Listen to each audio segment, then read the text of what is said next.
Ayan, so guys, nandito tayo sa City Builders, Matas na Lupa, Indang, Cavite, ano. Ito, namimili kami ng shower ngayon at ang kailangan namin ay yung single point lang. Isa lang, yung sa may gripo. Ang nabili kasi namin is yung dalawa hanggang ito. Ayun, so hindi ubra kasi nakapag-tiles na yung aming foreman. Ang na-prepare niya is yung single point lang, ganyan, gripo. So ito, nakakita kami dito 30% off.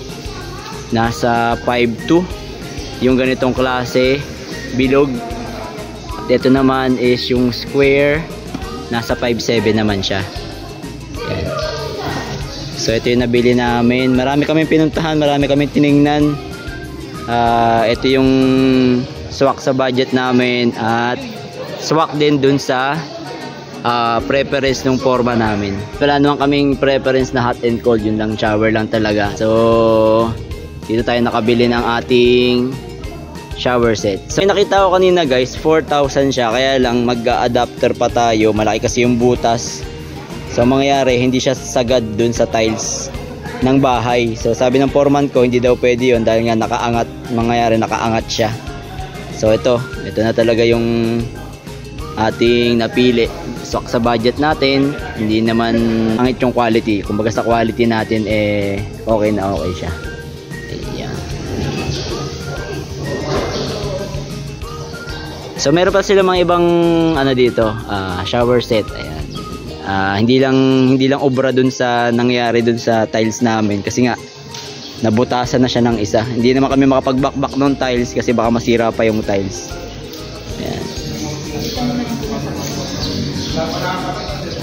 Ayan.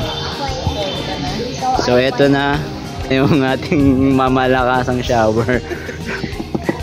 Yari tayo 5. Sana tabo-tabo lang tayo. Ang 7.5.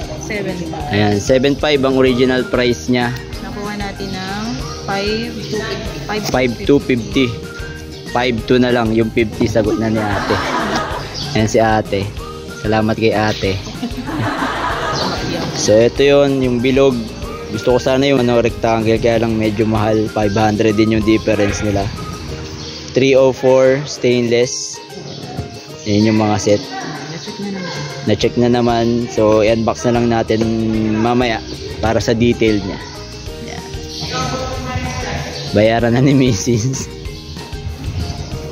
City Builders, Matas na Lupa, Indang, Cavite, ano. Ayan, at yun na nabili namin na shower set natin.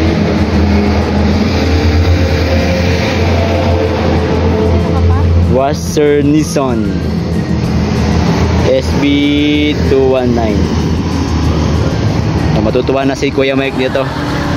Nakabili na tayo ng shower set.